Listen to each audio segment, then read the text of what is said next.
Ricky বাঁকা হেসে বলে, নিশ্চয়ই ওই দিনের থেরাপি ভুলে যাসনি। ওটা তো তোদের দুলাভাইয়ের পক্ষ থেকে ছিল, কিন্তু আমার তরফ থেকে যদি থাকতো তাহলে হয়তো এখন নিজের পায়ে দাঁড়িয়ে থাকতে পারতিস না। শিহাব রেগে তেড়ে আসতে চাইলে অনু হাত ধরে আটকিয়ে বলল। প্লিজ এখানে কোনো ঝামেলা করবেন না, সবাই দেখছে। শিহাব থেমে গেল।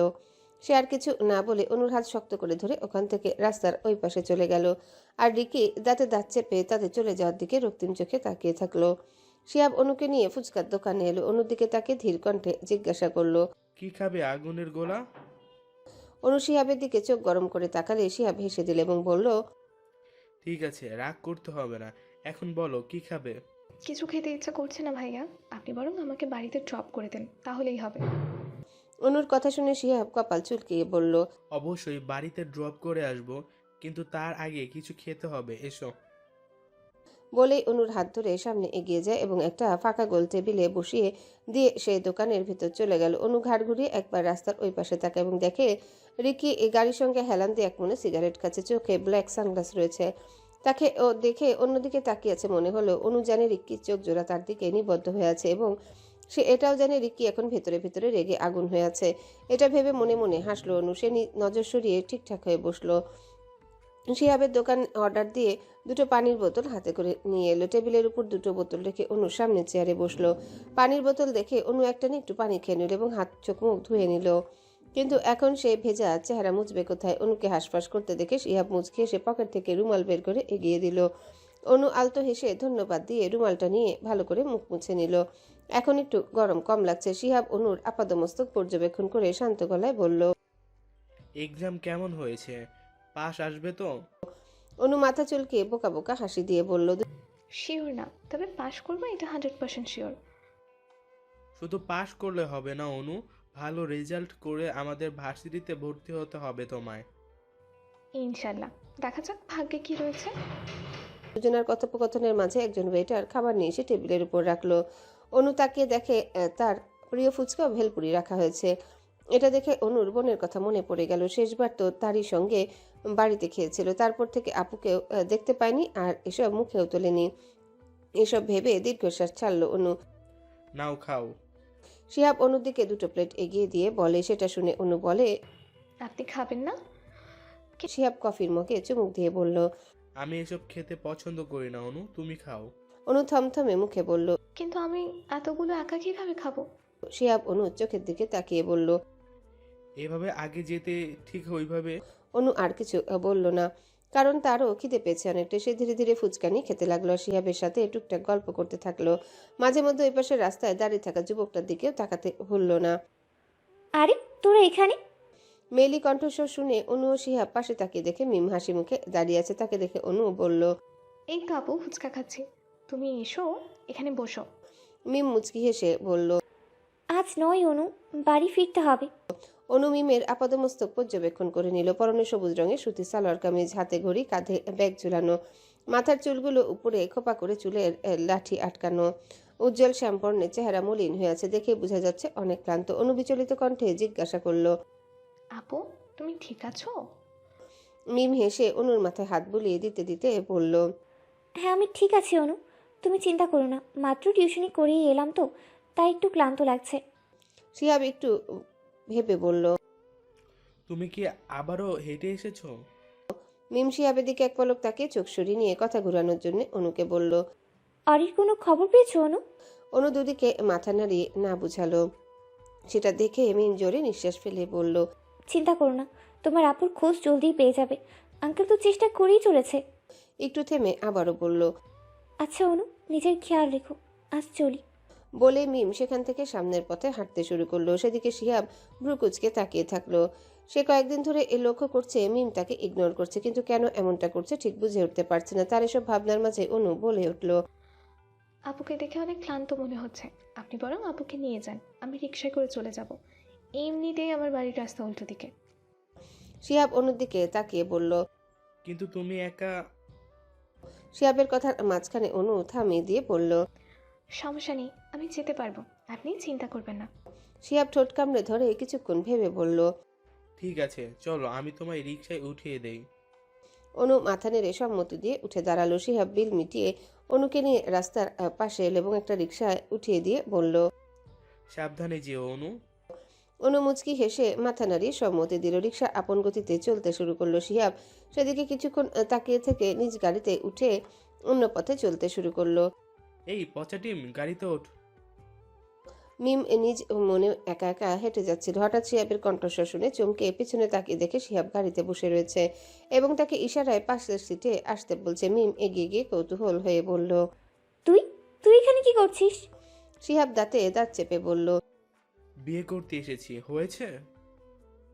মিম শান্ত চোখে শিহাবের দিকে তাকিয়ে গাড়ির ডোর খুলে ড্রাইভিং সিটের পাশের সিটে বসে পড়ল এবং সিট বেল্ট বাঁধতে বাঁধতে জিজ্ঞাসা করলো। অনুকে কোথায় রেখে এলি? মেয়েটা একা যেতে পারবে? শিহাব গাড়ি স্টার্ট দিয়ে বলল। ও তোর মতো ইডিয়েট নয়, নিজের খেয়াল নিজে রাখতে পারে, বরং একটু বেশি বিচ্ছু টাইপের। মিম হেসে সিটে গা এলি দিয়ে চোখ দুটো বন্ধ করে রইল। হঠাৎ সে নিজের কপালে ও গলায় হাতের স্পর্শ পেয়ে চোখ মেলে তাকায়। শিহাব জ্বর তো নেই, খুব শরীর খারাপ করছে, ডক্টরের কাছে যাব? না, আমি ঠিক আছি, তোকে এত ভাবতে হবে না। নিজের হাত সরিয়ে দিয়ে শান্ত গলায় বলল। তুই আমাকে ইগনোর করছিস কেন? কোনো সমস্যা? মিম জানালার বাইরে তাকিয়ে থেকে বলল। তেমন কিছুই না, জাস্ট মুড সুইং হয়েছিল। বাব্বা, ডিমের আবার মুডও রয়েছে, জানা ছিল না। মিম চট করে পাশে ফিরে শিহাবের মাথার বড় বড় চুলগুলো দুহাতে টেনে ধরে দাঁতে দাঁত চেপে বলল। তোরে আমি কতবার বলেছি এই নামে আমায় ডাকবি না, শিয়ালের বাচ্চা। তুই ভালো হলি না। শিহাব এক হাতে ড্রাইভ করছে, অন্য হাতে মিমের হাত সরানোর চেষ্টা করে বলল। মুরগির ডিম, চুল ছাড় আমার, না হলে আজ কিন্তু দুজনে পটল তুলবো। মিম জোরে একটা টান দিয়ে শিহাবের মাথার চুলগুলো ছেড়ে নিজের সিটে এসে বসে পড়ল। এদিকে শিহাব নিজের মাথা ডলতে ডলতে বলল। ডাইনি কোথাকার, আজকে যতগুলো চুল ছিললি না, তার থেকেও দ্বিগুণ তোর মাথায় চুল ছিড়বো আমি। জাস্ট ওয়েট অ্যান্ড ওয়াচ, পচা ডিম। মিম মুখ ভেঙচি কেটে ঠোঁট চেপে হাসলো। পরক্ষণে কিছু একটা মনে পড়তে ঠোঁটের হাসিটা মিলিয়ে গেল। সিটে মাথা ঠেকে চোখ দুটো বন্ধ করে ধীর কণ্ঠে বলল। একটা কথা বলি। শিহাব মনোযোগ সহকারে গাড়ি ড্রাইভ করতে করতে জবাব দিল। বল। কিছু মনে করবি না তো? আজ পর্যন্ত কিছু মনে করেছি যে আজ করব, যা বলার নির্দ্বিধায় বল। মিম শুকনো ঠোঁট জিহবা দিয়ে ভিজিয়ে নিয়ে বলল। তুই কি অনুকে পছন্দ করিস? শিহাব স্বাভাবিকভাবে বলল। অপছন্দ করার মতো কোনো কারণ রয়েছে? মিম কিছুক্ষণ চুপ থেকে বলল। ভালোবাসিস তাকে? শিহাব ছোট্ট করে জবাব দিল। মিম হুম। হাসলো। সে ঠিকই ধরেছিল। সে শিহাবের দিকে তাকিয়ে বলল। তাহলে এতদিন বলিসনি কেন? নিজের অনুভূতি নিয়ে শিওর ছিলাম না, তারপর আরও যদি নিজের অনুভূতি নিয়ে শিওর ছিলাম না, তার ওপর আরও যদি এটা শুনে রিয়াক্ট করতো তখন, তাই চুপ করেছিলাম। অরিকে এই ছিলি? আমি গ্যারান্টি দিতে পারবো, অরি যদি এটা জানতো তুই অনুকে ভালোবাসিস, তাহলে ও তোদের এক করে দিত, হয়তো নিজের পরিবারকেও রাজি করিয়ে নিত। আফটার অল আমরা কিন্তু খুব ভালো করেই জানি তুই কেমন। আর এমনি এমনি তোর ভার্সিটির ক্রাশ বয়ের নামের তালিকায় নাম ওঠেনি। You are so good man Shihab. তোকে রিজেক্ট করার মতো কোনো কারণই নেই, বরং তোর মতো জীবনসঙ্গী অনেক মেয়েই চায়। হয়েছে, আর পাম দিতে হবে না তোকে। কথায় আছে, সত্য কথার ভাত নেই। আসলেই ঠিক কথা। ভাত নেই তো কি হয়েছে, বিরিয়ানি তো আছে। দেখ আমি সিরিয়াস। ওকে বাবা, আই এম সরি। মিম কিছু না বলে চুপচাপ বসে থাকলো। কিছুটা সময় অতিবাহিত হয়ে যাওয়ার পর সে আবারও বলল। সত্যি তোর পছন্দের প্রশংসা করতে হয়, অনু তোর জন্য একেবারেই পারফেক্ট। শিহাব কিছু বলল না, শুধু ঠোঁট কামড়ে ধরে মুচকি মুচকি হাসলো। তার হাসিটা মিমের চোখ না এড়িয়ে গেলেও তার চোখের অশ্রু ঠিকই শিহাবের চোখ এড়িয়ে গেল। নিউ ইয়র্ক সিটির ম্যানহাটন এলাকায় এখন ভোর 5টা। অরি রুম থেকে ফ্রেশ হয়ে বেরিয়ে এলো। এই 1 মাসের মধ্যে লিওয়ান তাকে শারীরিকভাবে কষ্ট ছাড়া আর কোনোভাবে আঘাত করেনি। এখন অবশ্য লিওয়ান বেশিরভাগই বাইরে থাকে, মাঝে মধ্যে হুটহাট মাঝরাতে এসে নিজের কাজ হাসিল করে আবারও সকালে উধাও হয়ে যায়। এই তো আজ নিয়ে 2 দিন হতে চললো ওই শয়তানের দেখা নেই। অরি বুঝতে পারে না এই অমানুষটা আদৌ কোথায় যায়। হয়তো কাজের চাপে বাহিরেই থাকে। সে অত ভাবে না। যা ইচ্ছে করুক বা হোক তাতে তার কি, সে তো কারাগার থেকে মুক্ত হতে পারলেই বাঁচে। এখানে আসার পর থেকে বাইরে দুনিয়া দেখেনি সে। সবসময় পেন্ট হাউসে বন্দির মতো জীবনযাপন করতে হয়েছে। টেরেস থেকে বাহিরে পার্ক দেখে আফসোস করেছে। সে যদি জাস্ট একটু একা নিরিবিলি ওখানে গিয়ে সময় কাটাতে পারতো তাহলে হয়তো একটু হলেও মনের কষ্টটা হালকা হতো, কিন্তু সেটারও উপায় রাখেনি লিওয়ান।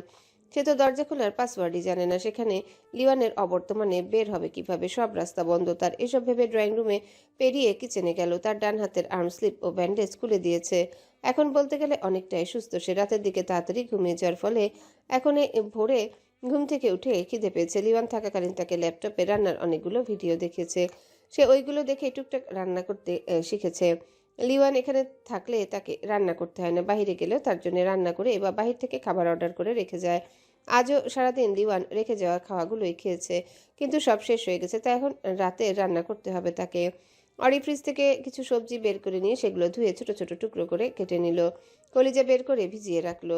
কারেন্টের চুলায় প্যান বসিয়ে দিয়ে হালকা গরম করে নিল। তারপর তেল ও পেঁয়াজ কুচি দিয়ে নেড়েচেড়ে কেটে রাখা হরেক রকমের কাঁচা সবজির টুকরোগুলো দিয়ে ভেজে নিল। এক এক করে সব মশলা মেশানোর পর কিছুক্ষণ নেড়েচেড়ে অল্প পানি দিয়ে কষিয়ে নিল। ফ্রিজ থেকে 4টা ডিম বের করে সবজির ঝোলের পানির মধ্যে ভেঙে দিল। তারপর ঢাকনা দিয়ে রেখে আরও কিছুক্ষণ সময় নিয়ে রান্না করতে থাকলো। এই রান্নাটা তার কাছে খুব সহজ মনে হয়েছে। ডিম ভাঙতেও হলো না, আবার সিদ্ধও করতে হলো না। ব্যাপারটা দারুণ, সঙ্গে খেতেও অসাধারণ। অরি এক পদ রান্না করে নামিয়ে রেখে কলিজা ভুনা করে নিল। পরোটার সঙ্গে খেতে দারুণ লাগে তার। ফ্রিজ থেকে ফ্রোজেন পরোটা বের করে ঘিয়ে ভেজে নিল। সে সব রান্না শেষ করে সবকিছু সুন্দর করে গুছিয়ে রাখে। খাবার বেড়ে ডাইনিং টেবিলের উপর রাখলো।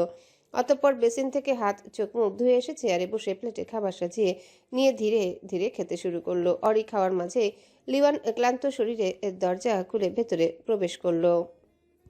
অরি খাওয়ার মাঝেই লিওয়ান ক্লান্ত শরীরে দরজা খুলে ভেতরে প্রবেশ করলো। এই 1 মাসে এদিক থেকে ওদিক ছুটতে ছুটতে তার জীবনটা ঝালাপালা হয়ে গেছে। তার উপর হাসপাতালের ডিউটি, অফিস, সবকিছু একা হাতে সামলিয়ে উঠতে না উঠতে দিন গড়িয়ে রাত ও রাত গড়িয়ে দিন হয়ে যায়। অরি মাথা ঘুরিয়ে এক পলক লিওয়ানের ক্লান্ত মুখের দিকে তাকিয়ে আবারও চোখ সরিয়ে নিয়ে খাবার খাওয়াতে মনোযোগ দিল। লিওয়ানও এক পলক তার টেডি বিয়ারকে দেখে নিয়ে দ্রুত পায়ে রুমে গিয়ে গোসল ছেড়ে বের হয়ে এলো। পরনে শুধু 3/4 জিন্স। তোয়ালে দিয়ে মাথার চুল মুছতে মুছতে রুম থেকে বের হয়ে ডাইনিং টেবিলের কাছে এলো। ডিমের তরকারি দেখে লিওয়ান ভ্রুকুচকে অরির দিকে তাকিয়ে জিজ্ঞাসা করলো, আগের বার ডিমের মধ্যে বাদামের গুঁড়া মিশিয়ে আমাকে হসপিটালে পাঠিয়েছিলি, তাহলে আজ এই ডিমের মধ্যে কি মিশিয়ে রেখেছিস? অরি মুখ ভর্তি খাবার নিয়ে চিবোতে চিবোতে বলল, তেমন কিছু না, জাস্ট একটু ইঁদুর মারার বিষ মিশিয়ে রেখেছি, খেয়ে দেখুন সেই মজা। লিওয়ান অরির পাশের চেয়ারে বসতে বসতে বিরক্তিকর কণ্ঠে বলল, হারামের মেয়ে, তুই আর ভালো হলি না। এখন নিজের স্বামীকে মারার জন্য এই প্ল্যান করেছিস? সময় রয়েছে, ভালো হয়ে যা, নয়তো তোর এই শয়তানের মাথা ফাটিয়ে দিয়ে মগজ ভুনা করে খাবো আমি। অরি নিজের মাথা এগিয়ে দিয়ে বলল। নিন, ফাটিয়ে খান, আমি তো আর বাধা দিইনি। লিওয়ান অরির মাথায় ঠোঁট ছুঁয়ে দিয়ে বিড়বিড় করে বলল, মগজ খেয়ে লাভ নেই, বরং তোকে একটু একটু করে খাবো আমি।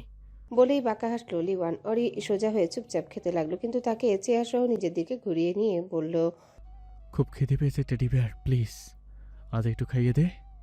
কেন, আপনার হাত নেই? আছে তো, কিন্তু নিজ হাতে খেতে ইচ্ছে করছে না। আমি পারবো না, দুঃখিত। লিওয়ান কিছুক্ষণ চুপ থেকে জানতে চাইল। আজ হাত যদি ভালো না থাকতো তাহলে কি খাইয়ে দিতি? অরি পরোটা ছিঁড়ে মুখে দিয়ে বলল। ভেবে দেখতাম। অরির কথাটা বলতে দেরি হলেও লিওয়ানের অঘটন ঘটাতে দেরি হলো না। হঠাৎ করে কাঁচ ভাঙার শব্দে অরি চমকে ওঠে। সে চট করে পাশে তাকাতেই দেখলো লিওয়ানের ডান হাতের তালুতে কাঁচ গেঁথে গিয়ে অঝরে রক্ত ঝরিয়ে পড়ছে। এটা দেখে অরির চোখ দুটো বড় বড় হয়ে গেল। বুঝতে বাকি রইল না যে লিওয়ান কাঁচের গ্লাস শক্ত করে চেপে ধরে ভেঙে ফেলেছে। অরি খাওয়া থামিয়ে গিয়ে জিজ্ঞাসা করলো। এটা কেন করলেন? লিওয়ান অরির চোখের দিকে তাকিয়ে বলল, তুই একটু আগে বললি না হাত ভালো না থাকলে তুই একটু ভেবে দেখতিস আমাকে খাইয়ে দিবি কিনা? আর এখন তো আমার হাত ভালো নেই, তাহলে কি এখন খাইয়ে দিবি? অরির চোয়াল শক্ত হয়ে গেল। সে দাঁতে দাঁত চেপে বলল, এখনো যদি খাইয়ে দিতে না চাই তাহলে? নাথিং।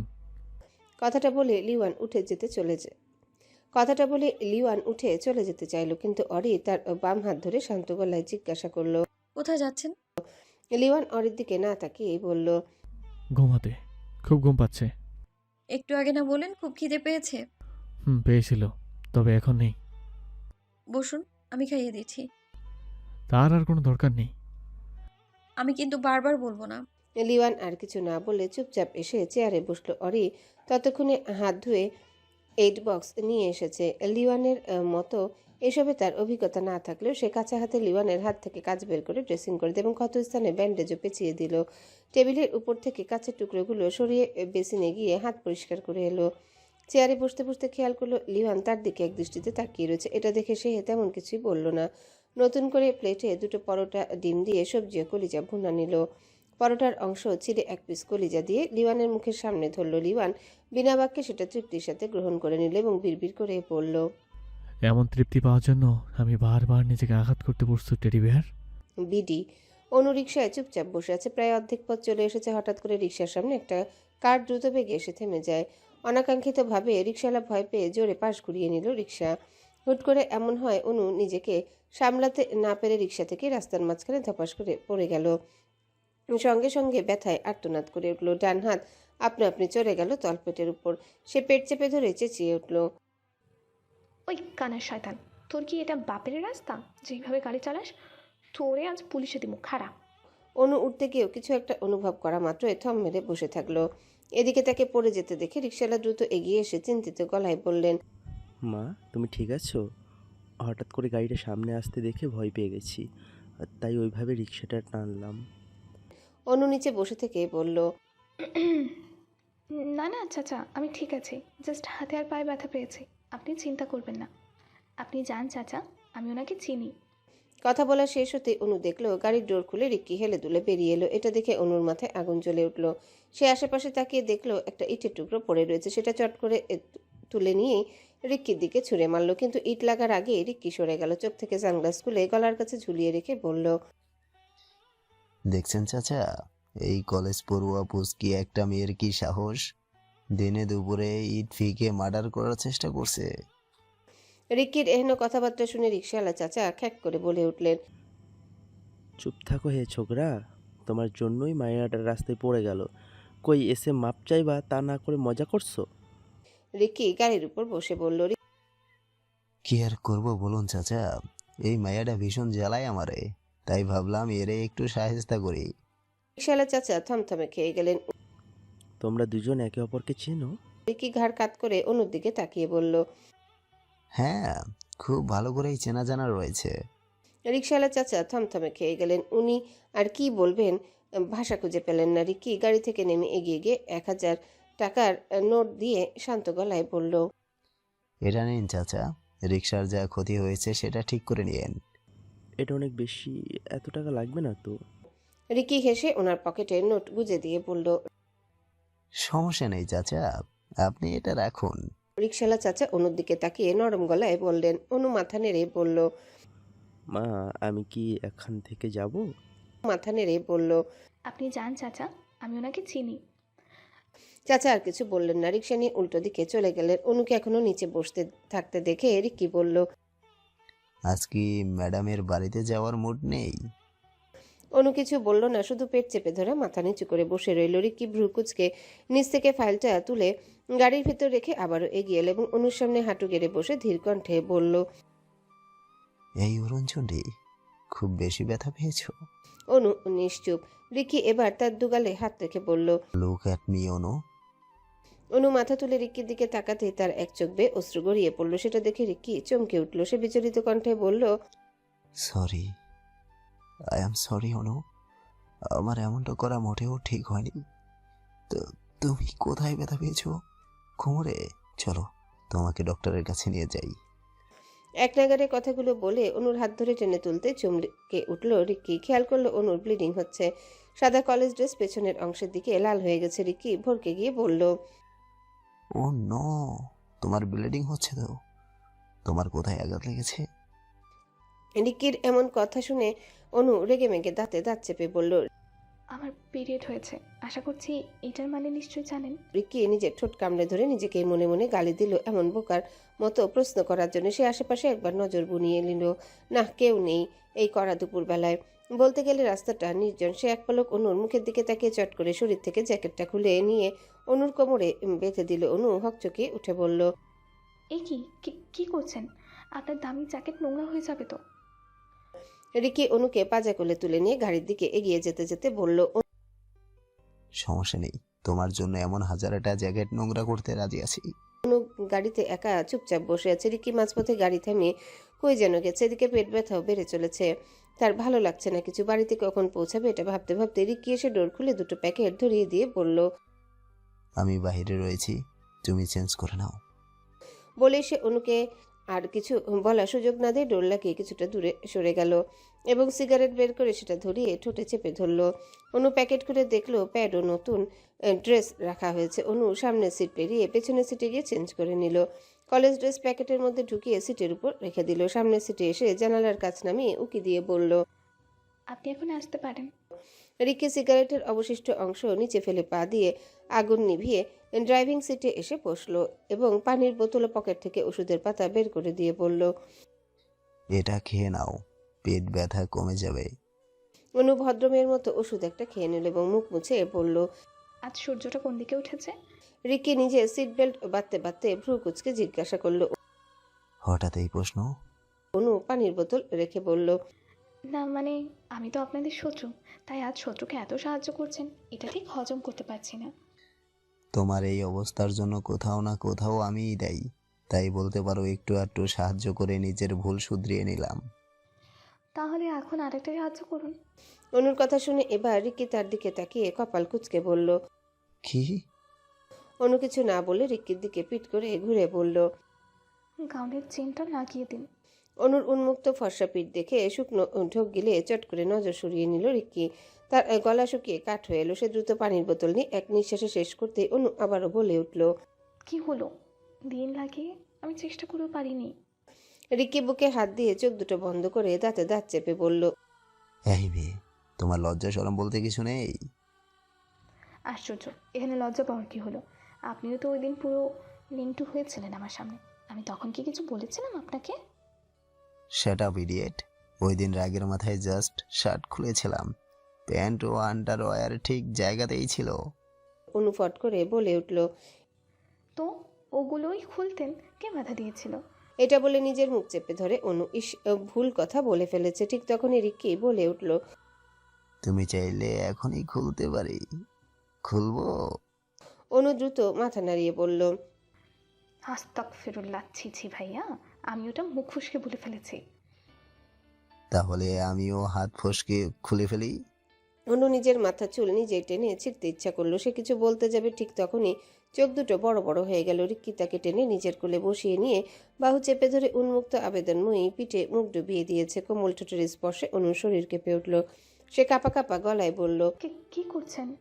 পেছন থেকে হাসকি স্বরে রিক্কি বলল। হুশ, একদম কোনো কথা নয়।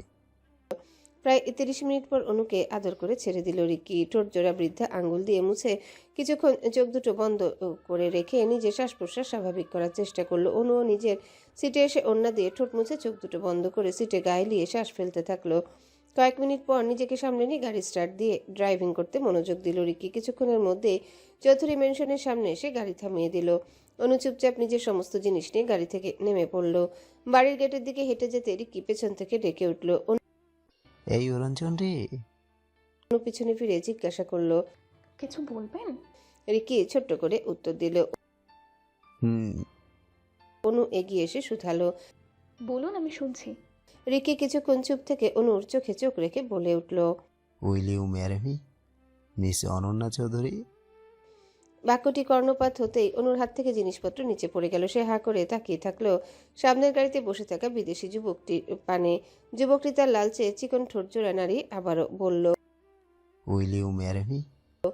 অনুর যেন এটা স্বপ্ন মনে হচ্ছে। সে নিজের কানকে বিশ্বাস করতে পারছে না। এত সহজে যে তার প্ল্যান সাকসেস হবে সেটা ভাবতেই পারেনি। সে চট করে রিক্কির দিকে তাকিয়ে বলল। Are you sure? Yeah, I am 100% sure. But আমার একটা শর্ত রয়েছে। অনুর কথা শুনে রিকি আক্কেল দাঁত বের করে হেসে বলল। আই নো রঞ্জন রে, তুমি কি চাও? এটাই যে এই বিয়ের বিনিময়ে তোমাকে তোমার আপুর কাছে নিয়ে যাই, রাইট? হ্যাঁ, আমি এটাই চাই। ওকে ফাইন, আমার এতে কোনো আপত্তি নেই। শুধু তুমি সারা জীবনের জন্য আমার হয়ে যাও, তাহলেই হবে। অনু কিছু একটা ভেবে বলল। বিয়ের পর যদি কথার খেলাপ করেন তখন? রিকি সোজাসাপটা বলে উঠল। গুলি মেরে দিও। অনু কিছুক্ষণ চুপ থেকে বলল, আমি রাজি, বাট বাট যতদিন না আপনি আপুর কাছে নিয়ে যাবেন ঠিক ততদিন আমার থেকে দূরে থাকবেন। রিকি সিটে মাথা ঠেকিয়ে বাঁকা হেসে ধীর কণ্ঠে বলল, বিয়ের আগেই যদি এমন কন্ট্রোললেস হই, তাহলে বিয়ের পর কিভাবে নিজেকে সামলে রাখবো? সেটা একান্তই আপনার ব্যাপার। ঠিক আছে, তাহলে চলো আজই বিয়ে করে নেই। অনু চোখ দুটো বড় বড় করে বলল, অনু কি? এতে অবাক হওয়ার কি আছে? এমনিতেই তো তোমার এই অবস্থাতে আমি চাইলেও কিছু করতে পারবো না। তবুও মনকে বুঝ দিয়ে রাখা যাবে এটা ভেবে যে তুমি অসুস্থ। সো চলো বিয়ে করে নেই।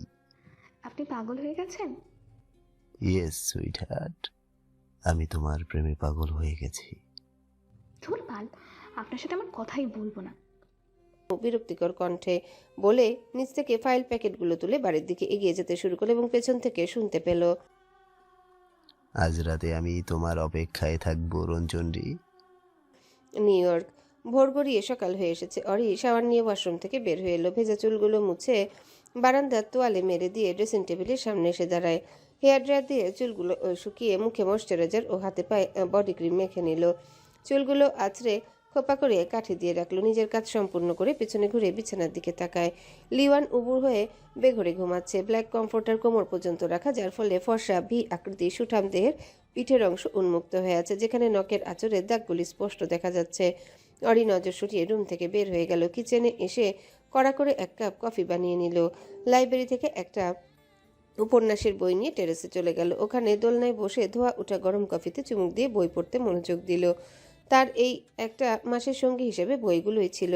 বিড়িতে বিকেল গড়িয়ে সন্ধ্যা হয়ে এসেছে। অনু বাড়িতে এসে গোসল সেরে খাওয়া দাওয়া করে একটা ঘুম দিয়েছে। মাত্র তার ঘুম ভাঙলো। সে উঠে আনমোড়া ভেঙে চোখ কষলিয়ে ঘড়ির দিকে তাকিয়ে দেখে 6টা বেজে গেছে। অনু হামি তুলে বিছানা থেকে নেমে ওয়াশরুমে গিয়ে ফ্রেশ হয়ে এলো। রুম থেকে বের হয়ে সিঁড়ি বেয়ে নিচে নামতেই কিছুটা অবাক হয়ে গেল। মিস্টার আরহাম চৌধুরী সোফায় গম্ভীর মুখে বসে রয়েছেন। ওনাকে এখানে দেখে অবাক কণ্ঠে জিজ্ঞাসা করলো, বাবা তুমি তুমি কখন এলে? তোমার না 1 সপ্তাহ পর আসার কথা ছিল। আরহাম চৌধুরী মেয়ের দিকে তাকিয়ে বললেন, যেটার জন্য গিয়েছিলাম সেটা শেষ, তাই ফিরে এলাম। অনু ধীর পায়ে হেঁটে এসে তার বাবার পাশে বসলো এবং শান্ত গলায় বলল, এনি প্রবলেম বাবা? তোমাকে চিন্তিত দেখাচ্ছে। মেয়ের প্রশ্নের কোনো জবাব দিলেন না আরহাম চৌধুরী। উল্টো তিনি প্রশ্ন করলেন, রিক্কির সাথে তোমার কি সম্পর্ক অনু? পাপার কথা শুনে অনু চমকে উঠল। মুহূর্তে মাথা নিচু করে চুপ করে বসে থাকলো। আরহাম চৌধুরী ছোট মেয়ের আপাদমস্তক পর্যবেক্ষণ করে নিয়ে গম্ভীর কণ্ঠে বললেন, তুমি যেটা করতে চলেছো এতে কিন্তু তোমার লাইফটা নষ্ট হয়ে যাবে অনু। তুমি কি ভেবেছিলে আমি দূরে গিয়েছি বলে তোমার কোনো খোঁজ খবর রাখিনি? সবই রেখেছি। একটা ভুলের জন্য বড় মেয়েকে হারিয়েছি, এখন তোমাকে হারাতে পারবো না। এসব মাথা থেকে ঝেড়ে ফেলে দাও। অনু মাথা নিচু করে ধীর কণ্ঠে বলল, উনি বলেছেন আমায় আপুর কাছে নিয়ে যাবে। গিয়ে কি করবে তুমি? আবির কি ওই জানো নোয়ারের হাত থেকে নিয়ে আসতে পারবে? পারবে না। উল্টো তোমাকে তোমার আপুর মতো বন্দি বানিয়ে দিবে। তাই বলছি এসবের মধ্যে নিজেকে জড়িও না।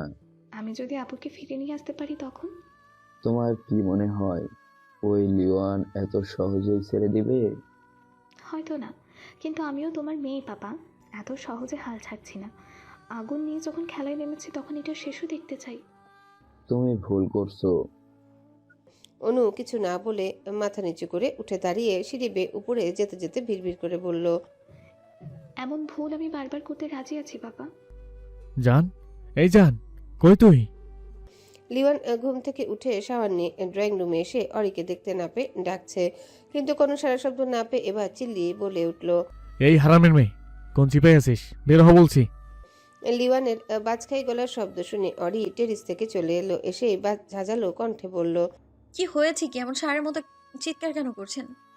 লিওয়ান পিছনে ঘুরে অরির দিকে তাকিয়ে দাঁতে দাঁত চেপে বলল, আমাকে দেখে কি তোর সার মনে হয়?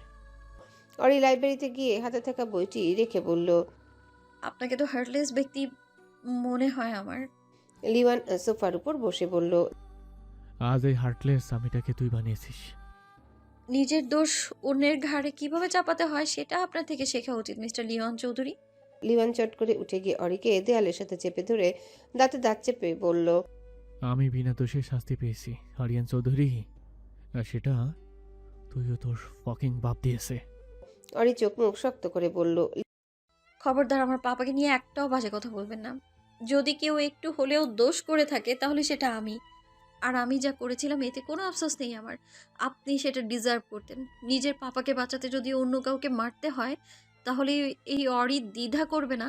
ইউ নো না, আমাদের শরীরে কিন্তু একই বংশের রক্ত হয়েছে। লিওয়ানের শান্ত চেহারা মুহূর্তের মাঝে রক্তিম হয়ে উঠল।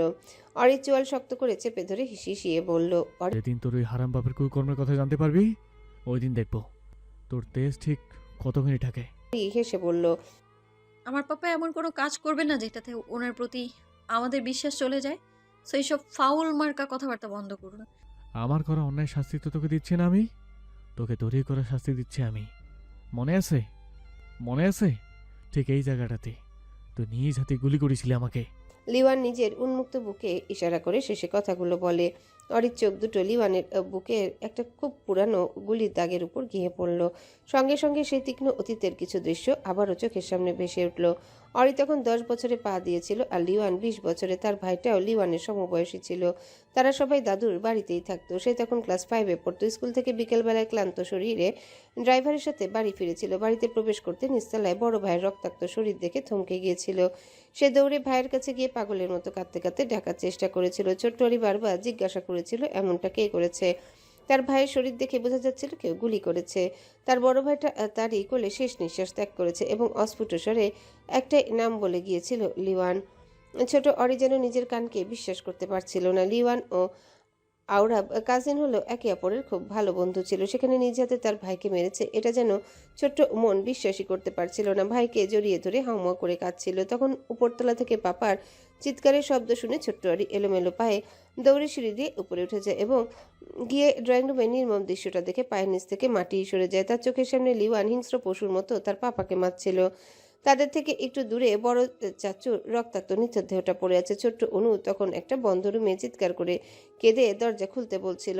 নিজের চোখের সামনে আপনজনের এমন দৃশ্য দেখে অরি নির্বাক হয়েছিল। লিওয়ানের এমন অনাকাঙ্ক্ষিত রূপ দেখে ছোট্ট অরিটা যেন মেনে নিতে পারছিল না। সে দৌড়ে গিয়ে লিওয়ানের পা জড়িয়ে ধরে কেঁদে বলেছিল তার পাপাকে ছেড়ে দিতে। কিন্তু লিওয়ানের মাথায় যেন খুন করার ভূত চেপে বসেছিল। সে এতটাই হিংস্র ছিল যে তাকেও আঘাত করতে হাত কাঁপেনি।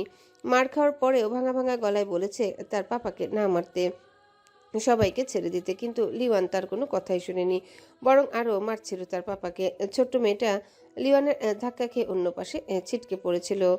তখন তার চোখ যায় সোফার তলে পড়ে থাকা একটা পিস্তলের দিকে। সে এগুলো আগে থেকে চিনে। লিওয়ান ও আওরাব কলেজে থাকাকালীন রাজনীতির সঙ্গে জড়িয়েছিল, সেই সুবাদে এগুলো অস্ত্র চেনা। পিস্তল দেখে ছোট্ট মেয়েটা কি বুঝেছিল কে জানে। সে কাঁপা কাঁপা হাতে পিস্তলটা নিয়ে লিওয়ানের দিকে তাক করে বলেছিল যদি তার পাপাকে ছেড়ে না দেয় তাহলে সে গুলি করে দিবে। কিন্তু লিওয়ান তার কোনো কথাই কানে তোলেনি। তার পাপাও চিৎকার করে বলছিল লিওয়ানকে শুট করে দিতে। সে হিতাহিত জ্ঞান হারিয়ে চোখ বন্ধ করতে একটা বিকট শব্দে পুরো বাড়ি কেঁপে উঠেছিল। ছোট্ট মেয়েটা চট করে চোখ মেলে তাকিয়ে দেখে লিওয়ানের বুক থেকে গলগল করে রক্ত পড়ছে। এটা দেখে তার হাত থেকে পিস্তলটা নিচে পড়ে গেল। অবিশ্বাস্য চোখে তাকিয়ে থরথর করে কাঁপছিল। ঠিক একইভাবে লিওয়ানও তার দিকে অবাক চোখে তাকিয়েছিল।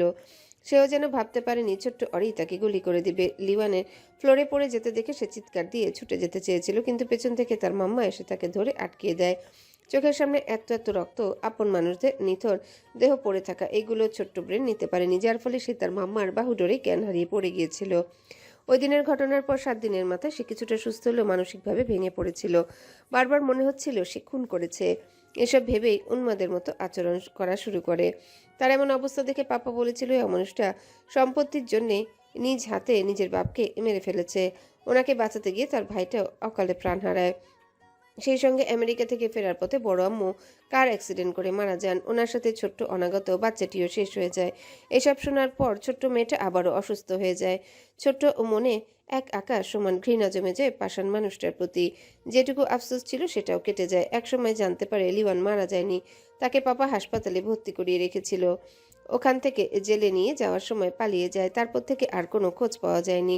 এতে একটুও খারাপ লাগেনি তার, বরং ইচ্ছে করছিল আবারও ওই মুহূর্তে ফিরে গিয়ে 4-5টা গুলি করে আসতে, কিন্তু সেটা সে চাইলেও পারবে না। একই সঙ্গে তার পাপার উপর আরও ভালোবাসা বেড়ে গিয়েছিল। এটা ভেবে কষ্ট হচ্ছিল যে অমানুষটা তাকে মেরে ফেলতে চেয়েছিল, ওই অমানুষটাকেই বাঁচিয়েছে তার পাপা। অতীত মনে করে দীর্ঘশ্বাস ছাড়ল অরি। চোখ দিয়ে অশ্রু গড়িয়ে পড়তে এসে চট করে মুছে নিয়ে লিওয়ানের চোখের দিকে তাকিয়ে বলল, আর নিজের অন্যায়ের শাস্তি অন্যজনকে দেওয়াটাও বন্ধ করুন। বেশ করেছি আপনাকে মেরেছি। আমার যদি ওই সময় সাধ্য থাকতো তাহলে পিস্তলের সমস্ত গুলিই আপনার বুকে মারতাম আমি, কিন্তু আফসোস সেটা করতে পারিনি। আমি যদি করতাম তাহলে হয়তো আজ এই দিনটা দেখতে হতো না। লিওয়ান অরির গাল দুটো আরও জোরে চেপে ধরে হিসিয়ে বলল, খুব শখ না আমাকে মারার? হ্যাঁ হ্যাঁ হ্যাঁ, অনেক শখ। এই আপনি সবাইকে মেরে ফেলেছেন, নিজের বাপ আমার ভাইটাও মেরে মেরে ফেলেছেন আপনি। তাহলে আপনাকে ক্ষমা করে দেই কি করে? অনুর কথা শুনে লিওয়ান গর্জে উঠে বলল, আমি খুন করিনি, ড্যামিট। এই কথাটা তোকে কতবার বলবো? অরি তাচ্ছিল্যের হাসি দিয়ে লিওয়ানের বুকে ধাক্কা মেরে নিজের কাছ থেকে সরিয়ে বলল। চোর কখনো নিজ মুখে স্বীকার করে না যে সে চুরি করেছে। লিওয়ান তেরে এসে অরির বাহু চেপে ধরে নিজের কাছে নিয়ে এসে দাঁতে দাঁত চেপে বলল, করবে, স্বীকার করবে এবং নিজ মুখেই নিজের গুণের কথা বলবে। জাস্ট সেই কাঙ্ক্ষিত সময়ের অপেক্ষায়।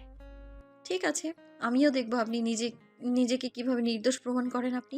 লিওয়ান অরিকে ছেড়ে দিয়ে বাঁকা হেসে বলল। Challenge accepted.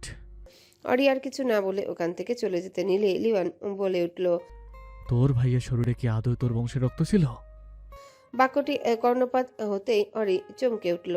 পিছনে ঘুরে লিওয়ানের দিকে অবিশ্বাস্য চোখে তাকিয়ে বলল। মানে কি বলতে চাচ্ছেন? লিওয়ান হেসে মাথার ভিজে চুলগুলো দুহাতে উপরে ঠেলে দিতে দিতে বলল, নাথিং সুইটহার্ট, সময় হলে ওই হারাম চৌধুরীর মুখ থেকে সবটা জানতে পারবি। Just wait and watch. বলে সে অরিকে পাশ কেটে শীষ বাজাতে বাজাতে চলে গেল, আর পেছনে ফেলে গেল এক বিস্মিত হয়ে থাকা রমণীকে। বিডি রাত হয়ে এসেছে। অনু নিজের রুম থেকে আর বের হয়নি। সে শুয়ে থেকে ফোন টিপছে। মিসেস মারিয়ানা চৌধুরী এসে মেয়েকে দেখে গিয়েছে, সাথে বোঝানোর চেষ্টাও করেছেন। অনু শুধু মাথা নেড়ে সম্মতি দিয়ে গেছে। হঠাৎ রিকির তখন বলা শেষ কথাটা মনে পড়তে অনু বিছানা থেকে ধীরে নেমে ব্যালকনিতে চলে গেল। তার রুম থেকে বাড়ির মেন গেটও আশেপাশে দেখা যায়। অনু ব্যালকনিতে এসে গেটের দিকে তাকায়। সে যা ভেবেছিল ওটাই ঠিক হলো। ওই তো রিকি গেটের সামনে গাড়ির সঙ্গে হেলান দিয়ে দাঁড়িয়ে রয়েছে। অনুর ঠোঁটের কোণে এক চিলতে হাসি ফুটে উঠল। সে রুমে এসে গায়ে ওড়না জড়িয়ে বের হয়ে গেল। এ সময়ে কোথায় যাচ্ছ অনু? মাম্মার কথা শুনে অনু থেমে গেল। ঘাড় ঘুরিয়ে রান্নাঘরের দিকে তাকিয়ে বলল, একটু বাগানে যাচ্ছি মামা, তাড়াতাড়ি চলে আসবো। মিসেস মারিয়ানা চৌধুরীকে আর কিছু বলার সুযোগ না দিয়ে অনু দ্রুত পায়ে হেঁটে চলে গেল বাহিরে। এদিকে মারিয়ানা মেয়ের যাওয়ার পথে ভ্রু কুচকে তাকিয়ে রইল। জানতাম তুমি আসবে রঞ্জনটি। রিক্কির কথা শুনে অনু থমথমে মুখে বলল। কেন এসেছেন? পাপা যদি আপনাকে দেখতে পায় তখন? রিক্কি এগিয়ে এসে অনুর কোমর জড়িয়ে নিজের সঙ্গে মিশিয়ে নিয়ে ফিসফিসিয়ে বলল, তখন না হয় তোমার পাপার কাছেই চাইবো তোমাকে। অনু ছটফটিয়ে বলল। কি কি করছেন? কি ছাড়ুন বলছি।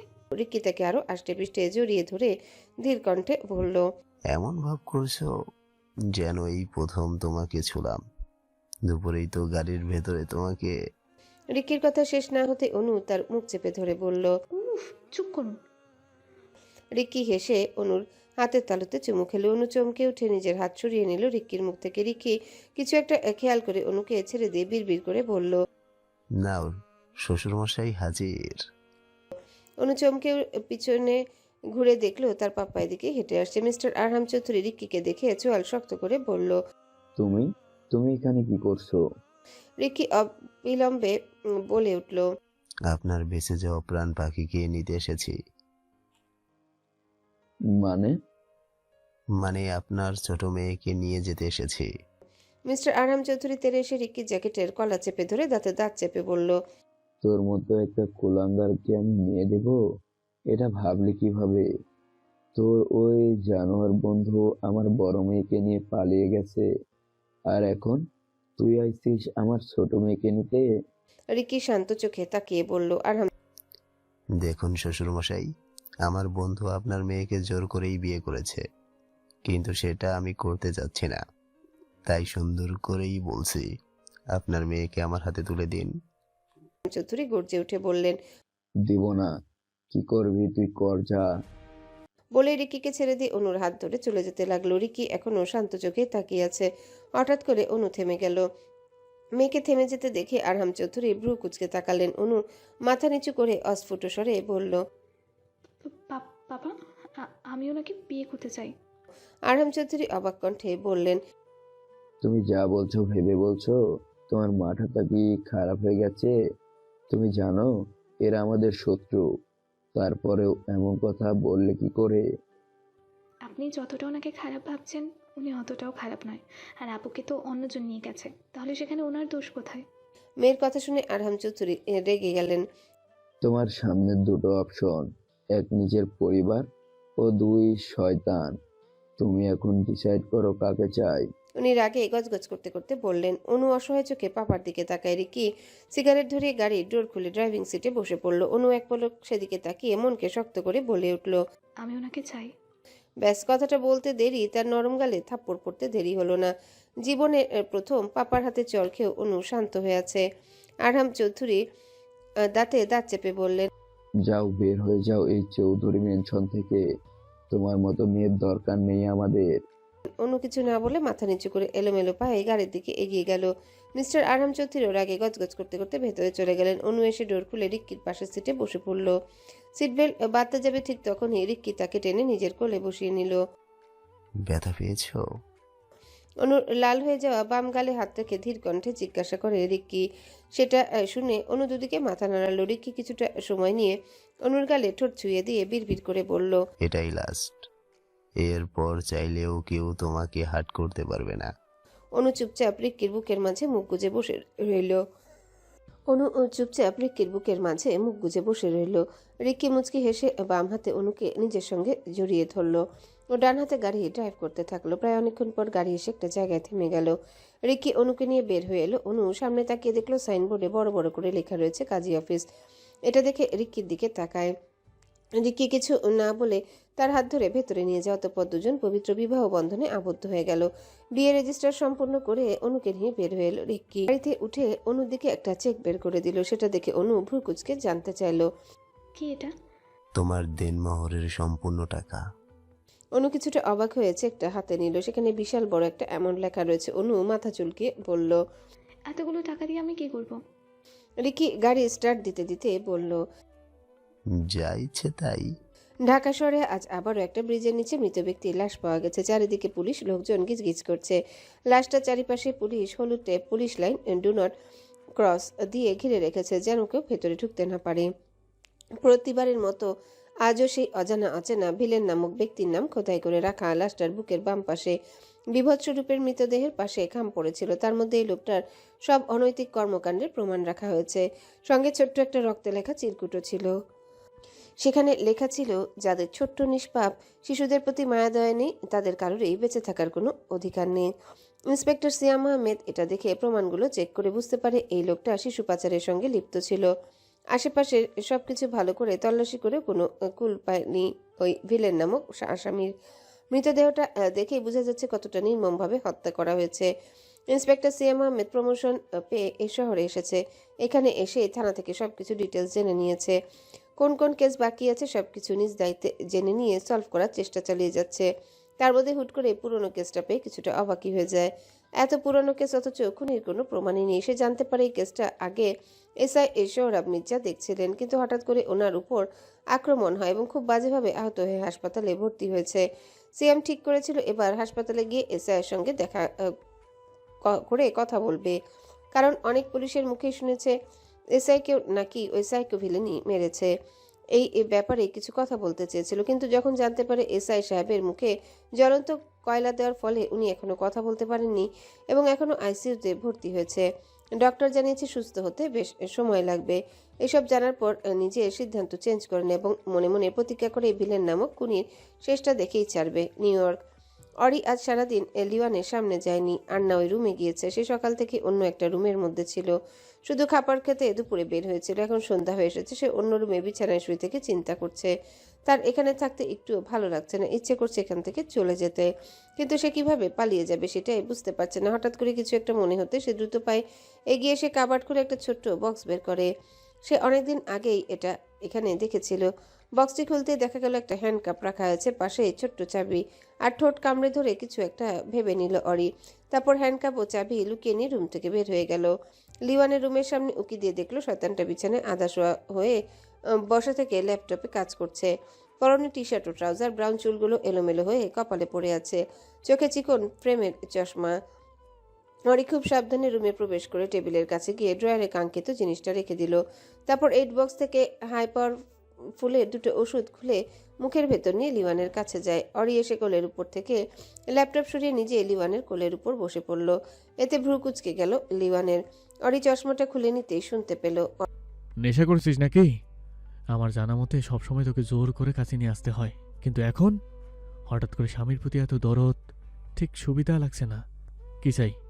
অরি কিছু বলল না। লিওয়ানের কাছে এগিয়ে গিয়ে গলা জড়িয়ে ধরে ঠোঁটে ঠোঁট চেপে ধরে রাখলো। তার এহেন কাজে লিওয়ান পুরোটাই শখ। কিছুক্ষণ চুপ করে থেকে দুহাতে অরির কোমর চেপে ধরে নিজের সঙ্গে ঘনিষ্ঠ করে নিল। হঠাৎ লিওনের একসময় মনে হলো সে কিছু একটা খেলো, কিন্তু পরক্ষণে সব না ভেবে তার টেডি বিয়ারকে গভীরভাবে চুম্বন করতে থাকলো। অরির কাজ হাসিল হতে সে মনে মনে শয়তানি হাসি দিল। লিওয়ান তাকে প্রায় অনেকক্ষণ ধরে ছেড়ে দিয়ে কপালে কপাল ঠেকিয়ে রইল। দুজনের ঘন নিঃশ্বাস একে অপরের চেহারায় আশ্রে পড়তে থাকলো। হঠাৎ এত পরিবর্তন? লিওয়ান ফিসফিসিয়ে বলল। তবুও অরি নিশ্চুপ হয়ে লিওয়ানকে জড়িয়ে ধরে বুকে মুখ গুজে রইল। কিছুক্ষণ পর তার বুকের মাঝে নিয়ে শুয়ে পড়ল লিওয়ান। ধীরে ধীরে অনেকটাই সময় অতিবাহিত হয়ে যায়। অরি লিওয়ানের বুক থেকে মাথা উঁচু করে তাকায় এবং দেখে লিওয়ান ঘুমিয়ে পড়েছে। অরি এগিয়ে এসে গালে এক হাত রেখে আস্তে আস্তে করে ডাক দেয়। বেশ কয়েকবার ডাক দেওয়ার পরেও যখন লিওয়ানের সারা শব্দ পেল না, তখন তার ঠোঁটের কোণে শয়তানি হাসি ফুটে উঠল। লিওয়ানের ঘন নিঃশ্বাসের শব্দ শুনে ধীরে ধীরে উঠার চেষ্টা করলো, কিন্তু তাকে শয়তানটা আষ্টে পৃষ্ঠে জড়িয়ে ধরে রেখেছে। তবুও সে হাল ছেড়ে না দিয়ে অনেক কষ্টে লিওয়ানের উপর থেকে সরে যায়। অরি উঠে এসে মাথার চুলগুলো শক্ত করে বেঁধে নিল। তারপর একটা কালো জিন্স ও লিওয়ানের কালো হুডি পরে নেয়। বিছানার পাশে একটা ছোট্ট টেবিলের উপর থেকে লিওয়ানের মানিব্যাগ নিয়ে খুলে দেখে অনেকগুলো কার্ড রয়েছে, তার মধ্যে দুটো দরজার কার্ডও আছে। অরি কোনটা নিবে আর কোনটা রাখবে বুঝতে না পেরে দুটোই নিয়ে নিল। ক্যাশ টাকা খুঁজেও পেল না, কারণ লিওয়ান সবসময় কার্ড ইউজ করে আর অরি সেগুলোর পিনকোড জানে না। মানিব্যাগ আগের জায়গায় রেখে দিয়ে ভাবলো এখন টাকা পাবে কই থেকে। টাকা ছাড়া খালি হাতেও পালিয়ে যেতে পারবে না। নিজের দেশ হলে তাও হতো, কিন্তু এটা তো ভিন দেশ, পাসপোর্ট ও ভিসাও নেই যে সে একেবারে দেশে চলে যাবে। আপাতত কোনো হোটেলে উঠতেই হবে, তারপর পাপাকে ফোন দিয়ে না হয় সবটা জানিয়ে দিবে। এখন এখান থেকে পালাতে পারলেই বাঁচে সে। অরি রুমের মধ্যে পায়চারি করে কিছু একটা ভেবে চট করে আলমারি খুলে একটা ডায়মন্ডের নেকলেস বের করে নিল। এটা লিওয়ান একদিন তাকে পরিয়ে দিয়েছিল, তারপর থেকে সেটাকে আলমারিতে রেখে দিয়েছিল। ওই লোকটার দেওয়া কোনো গিফটই তার কোনো ইন্টারেস্ট নেই, আর না আছে ওই শয়তানটার উপর। কিন্তু এখন এটা একমাত্র সম্বল। এটা বিক্রি করে যা টাকা পাবে ওটা দিয়ে সে পালিয়ে যাবে, তারপর যা হবার হবে। অরি ডায়মন্ডের নেকলেস হুডির ভেতর গলায় পরে নিল। তারপর ড্রয়ার থেকে হ্যান্ডকাপ বের করে বিছানার কাছে এগিয়ে এলো। লিওয়ানের ব্যান্ডেজ করা ডান হাত বাদে বাম হাত হ্যান্ডকাপ লাগিয়ে দিয়ে বিছানার হেডবোর্ডের সাথে আরেকটা আটকে রাখলো, কারণ এই সাইকোর বিশ্বাস নেই ঘুম ভেঙে তাকে দেখতে না পেলে পুরো নিউ ইয়র্ক খুঁজেও তাকে বের করে আনবে। সো সে কোনো রিস্ক নিতে চায় না। এখানে এভাবে পড়ে থাকুক যতদিন না দেশ থেকে রিক্কি ফিরে আসছে। অরি নিজের সব কাজ শেষ করে রুম থেকে বেরিয়ে গেল। দরজার কাছে সে একজোড়া কেটস পায়ে পরে নিল। তারপর কার্ড ইউজ করে দরজাটা খুলে বাহির থেকে বন্ধ করে দিল। মুখে মাস্ক পরে জিন্সের পকেটে দু হাত গুজে প্রাইভেট লিফটে উঠে গেল। বিডি এখন বাজে সকাল 7টা। অনু ঘুম থেকে উঠে বিছানার পাশে তাকিয়ে দেখলো রিক্কি নেই। রাতে তাকে রিক্কি নিজের ফ্ল্যাটে নিয়ে এসেছিল। সে অন্য রুমে থাকতে চাইলেও রিক্কি থাকতে দেয়নি। এক প্রকার জোর করে তার রুমে নিয়ে এসেছিল। অনু আর তেমন কিছু না বলে এখানে ঘুমিয়েছে। আড়মোড়া ভেঙে হামি তুলে বিছানায় থেকে আস্তে ধীরে নেমে পড়লো। তার পরনে রিক্কির দেওয়া টি শার্ট ও 3/4 প্যান্ট, যেটা তার ফুল প্যান্টের মতো হয়েছে। অনু চুলগুলো হাত খোপা করে ওয়াশরুমে গিয়ে ফ্রেশ হয়ে এলো। রুম থেকে বের হয়ে ড্রয়িং রুমে আসতে দেখতে পেল রিক্কি খালি গায়ে রান্নাঘরে কি যেন করছে, হয়তো নাস্তা তৈরি করছে। সে ধীর পায়ে এগিয়ে গেল। রিক্কি মনোযোগ সহকারে সবজি কাটাকুটি করছিল। হঠাৎ করে পেছনে কারো অস্তিত্ব অনুভব করে সে ঘাড় কাত করে পাশে তাকায়। অনু উকি দিয়ে দেখার চেষ্টা করছিল রিক্কি কি রান্না করছে। রিক্কিকে নিজের দিকে তাকাতে দেখে সে সোজা হয়ে দাঁড়ায়। তাকে দেখে রিক্কি মুচকি হেসে কাছে এগিয়ে এসে একটু ঝুঁকে কপালে ঠোঁট ছুঁয়ে দিল। বলিষ্ঠ হাত জোড়া দিয়ে অনুর চিকন লতানো কোমর চেপে ধরে উঁচু করে কাউন্টারের উপর বসিয়ে দেয়। অতঃপর কপালে কপাল ঠেকে বিড়বিড় করে বলল, ঘুম হয়েছে? অনু চোখ দুটো ছোট ছোট করে বলল। সারা রাত চালিয়ে এখন ঢং করে জিজ্ঞেস করছেন ঘুম হয়েছে কিনা। রিক্কি আক্কেল দাঁত বের করে হেসে বলল, জাস্ট একটুই তো সোহাগ করেছি। এতেই তুমি যেভাবে হাঁপিয়ে গিয়েছিলে, মনে হচ্ছিল আমি তোমাকে আস্ত চিবিয়ে খেয়ে ফেলেছি। আমার সামান্য একটু আদরটাই নিতে পারলে না, সেখানে এই আমি কে পুরোপুরি কিভাবে সহ্য করবে? হ্যাঁ, অনু লজ্জায় অন্যদিকে তাকিয়ে ধীর কণ্ঠে বলল, আমি আপনাকে কাছে আসতে মানা করেছিলাম, তবু আপনি এসেছেন। রিকি অনুর ঠোঁটে ঠোঁট চুয়ে দিয়ে ফিসফিসিয়ে বলল, এটা ছাড়া যা বলবে সেটাই শুনবো, বাট এই কথাটা রাখতে পারবো না। ইউনো, এখন থেকে তুমি শুধু আমার। তোমাকে এই রিক্কির প্রতিটা মুহূর্তেই চাই। তুমি না চাইলেও আমি বারবার তোমার কাছে যাব এবং তুমিও আমার কাছে আসতে বাধ্য। অনু রিকির গলা জড়িয়ে ধরে চোখে চোখ রেখে বলল, আপনি শুধু আমার ইচ্ছাটা পূরণ করে দিন, তারপর আপনি যা চাইবেন সব কিছু দিতে রাজি আমি। রিকি অনুর বাম গালে বৃদ্ধ আঙ্গুল দিয়ে স্লাইড করতে করতে বলল। সময় হলে তোমার সব ইচ্ছে পূরণ করা হবে। অনু আর কিছু বলল না, চুপচাপ বসে থাকলো। তার মেয়েধীন পেটের উপর হাত রেখে ধীর কণ্ঠে জানতে চাইল। ব্যথা কমেছে? অনু মাথা নাড়িয়ে বুঝালো তার পেট ব্যথা কমেছে। রিক্কি তাকে ছেড়ে দিয়ে ফ্রিজ থেকে ফল বের করলো। আপেলগুলো ধুয়ে মুছে কেটে অনুকে দিয়ে খেতে বলে। অনু বিনা বাক্যে চুপচাপ বসে থেকে আপেলের টুকরাগুলো চিবাতে থাকলো। ও মাঝে মধ্যে রিক্কিকেও খাইয়ে দিল। দুজনে একসঙ্গে নাস্তা করে অনু রুমে এলো। রিক্কি সবকিছু গুছিয়ে রাখছে। সব ক্লাস কমপ্লিট করে রুমে এসে দেখলো অনু আধা সহায় শুয়ে আছে। সে কিছু না বলে ওয়াশরুমে গিয়ে ফ্রেশ হয়ে এলো। তোয়াল দিয়ে মুখ মুছে সোফায় মেলে দিয়ে অনুর কাছে এসে বসলো। অনু চোখ বন্ধ করেছিল। খুব কাছ থেকে পুরুষালি করা পারফিউমের ঘ্রাণ পেয়ে চোখ মেলে তাকায়। রিকিকে দেখে পা দুটো জড়িয়ে নিয়ে এসে সোজা হয়ে বসলো। কিছু বলবেন? রিকি কোনো ভঙ্গিতে না করে সোজাসাপটা বলে উঠলো। Do you love me? Anu কিছুটা চমকে উঠলো, নিজেকে সামলে নিয়ে ধীর কণ্ঠে বলল, হঠাৎ এই প্রশ্ন? মনে হলো তাই জিজ্ঞেস করলাম। আচ্ছা, আমি কি তোমার সাথে কোনোভাবে জোর জবরদস্তি করছি, বা আমার স্পর্শে কি তোমার অস্বস্তি হচ্ছে? তুমি আমাকে সবকিছু নির্দ্বিধায় বলতে পারো, আমি কোনো রকম মাইন্ড করব না। অনু কিছু না বলে মাথা নিচু করে চুপচাপ বসে থাকলো। তাকে এভাবে বসে থাকতে দেখে যা বোঝার বোঝা হয়ে গেল রিক্কির। সে দীর্ঘশ্বাস ফেলে বলল, সরি, তোমাকে যদি কোনোভাবে হার্ট করে থাকি তার জন্য আমি সরি। বলেই সে বসা থেকে উঠতে যাবে, ঠিক তখনই অনু এসে কোলের উপর বসলো। এটা দেখে রিক্কির কপাল কুঁচকে গেল। অনু দুহাতে গলা জড়িয়ে ধরে রিক্কির লালচে গোলাপি রাঙা ঠোঁট জোড়ায় ছোট ছোট করে অনেকগুলো চুমু খেয়ে বলল, আপনার ছোঁয়ায় কোনো রকম অস্বস্তি হয় না, বরং ভালো লাগে। বলেই মুচকি হাসি উপহার দিল। রিক্কি পরপর শুকনো ঢোক গিললে নিজের অবাধ্য অনুভূতিগুলোকে দমিয়ে রাখার চেষ্টা করছে। সে শুকনো ঠোঁট ভিজিয়ে নিয়ে অনুর দিকে তাকিয়ে বলল, এই ছোট্ট ছোট্ট চুমুতে আমার মন ভরেনি, বড় করে করো। অনু বাধ্যমের মতো রিক্কির ঠোঁটে ঠোঁট চেপে ধরে অনেকটা সময় নিয়ে শব্দ করে চুমু খেয়ে বলল, হয়েছে। না, এটাকে তোমার কোন দিক দিয়ে লং কিস মনে হলো? অনু মুখ কালো করে ঠোঁট এগিয়ে দিয়ে বলল, আমি পারি না এসব, আপনিই করুন। রিক্কি বাঁকা হেসে ঝুঁকে এসে অনুর ঠোঁটে বৃদ্ধ আঙ্গুল দিয়ে স্লাইড করতে করতে এই হাস কিশোরে বলে, আমি কিস করলে তুমি সহ্য করতে পারবে তো? অনু চোখ দুটো বন্ধ করে ফিসফিসিয়ে বলল, চেষ্টা করব আপনার অবাধ্য স্পর্শগুলো সহ্য করার। রিক্কি হাসলো। অতঃপর চোখ দুটো বন্ধ করে তার ভালোবাসার মানুষটির ঠোঁট জোড়া আঁকড়ে ধরলো। অনু দুহাতে শক্ত করে রিক্কির মাথার পেছনে চুলগুলো খামচে ধরে রইল। ধীরে ধীরে সময় অতিবাহিত হয়ে গেল, সেই সঙ্গে রিক্কির স্পর্শগুলো গভীর হয়ে উঠল। এক পর্যায়ে অনু হাঁপিয়ে উঠে রিক্কির বুকে আলতো করে ধাক্কা দেয়। তার নিঃশ্বাস নিতে কষ্ট হচ্ছে, কিন্তু রিক্কি তাকে ছাড়ছে না, উল্টো আরও কাছে টেনে নিচ্ছে। এদিকে অনু মনে মনে রিক্কির 14 গোষ্ঠী উদ্ধার করে ফেলেছে, সঙ্গে গালিগালাজও করছে রিক্কিকে। অনু ছটফট করতে করতে এবার জোরে ধাক্কা দিল রিক্কিকে, কিন্তু এতেও কোনো লাভ হলো না। না চাইতে অনু চোখ দিয়ে অশ্রু গড়িয়ে পড়ল। সে আর কোনো উপায় না পেয়ে নিজের শরীরে সমস্ত ভার ছেড়ে দিল এবং সঙ্গে সঙ্গে তার ঠোঁট ছেড়ে তাকে বুকের মাঝে আগলে নিল রিক্কি। অনু চোখ দুটো বন্ধ করে ডান হাতে বুকের কাছে টি শার্ট খামচে ধরে জোরে জোরে নিঃশ্বাস নিতে থাকলো। Are you okay? রিক্কির কথা শুনে চট করে চোখ মেলে তাকায় অনু। দুহাতে রিক্কির মাথার চুল খামচে ধরে টানতে টানতে বলল, টিকের বাচ্চা, তোকে আমি জাস্ট কিস করতে বলেছিলাম, আমাকে শ্বাস শুদ্ধ করে মেরে ফেলতে বলি নাই। রিক্কি হেসে অনুকে শক্ত করে জড়িয়ে ধরে গলায় মুখ ডুবিয়ে দিয়ে বলল, সরি বউ।